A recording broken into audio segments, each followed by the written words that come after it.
What's up, everybody? Noah Case are back here for my review of Mrs. Winterbourne. Mrs. Winterbourne is all about Connie Doyle, is 18 and pregnant and alone. She accidentally ends up on a train where she meets Hugh Winterbourne, played by Brendan Fraser, and his wife, pregnant Patricia. The train wrecks and she wakes up in the hospital to find out that it's been assumed that she's Patricia. Hugh's mother takes her in and she falls in love with Hugh's brother, Bill, his twin brother, Bill.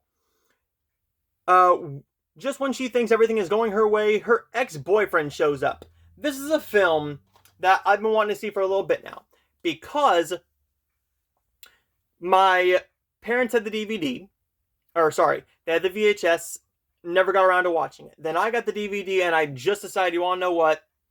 It's been long enough. I've seen the VHS down in the basement for so long.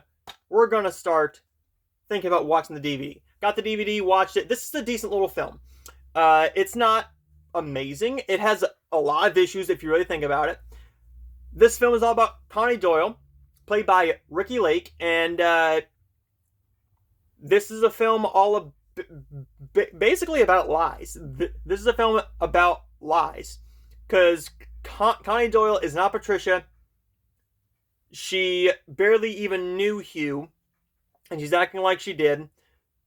Bill knows it's not really her the whole time, and it's just a film where there should have been more,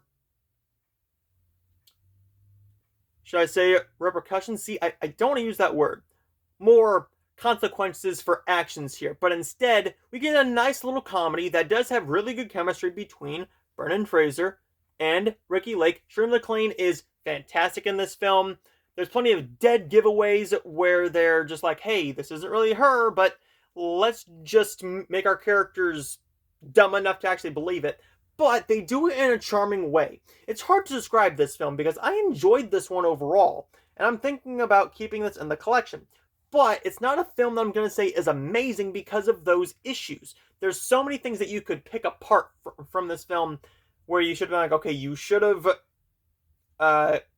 where you could go, hey, this is a giveaway that she is not really her, you're not really reacting. There's multiple things here where you're like this, and the other thing. And then we get to the climax of the film, and the climax of the film turns into a completely different movie than I was thinking it was going to.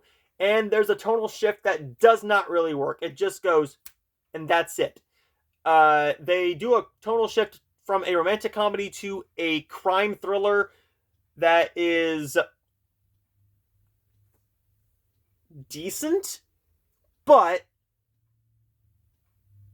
this is just a film where I'm going to say check it out if you're interested. It's available on HBO Max, or if you want to buy the DVD. I don't know if this is available on Blu-ray or not, but Mrs. Winterbourne is a really cute little rom-com starring Brendan Fraser. I wanted to see this after watching The Whale, which, by the way, if you haven't seen The Whale, I'm not going to review it on the channel, but The Whale, really good performance. I'm glad he won the Best Actor Oscar. Mrs. Winterbourne, I'm going to give Mrs. Winterbourne a B+. I enjoyed this one. It's goofy, it's off the wall, but man, is it a lot of fun. Let's see if this has a Blu-ray. Mrs. Winterbourne. Let's go to Amazon. It does not have it. And the DVD is $29.92. $29.92. And you can buy it used for as low as $3.36. So, there you go. If you want to own Mrs. Winterbourne, you can. There's my review of Mrs. Winterbourne. I will see you guys next time.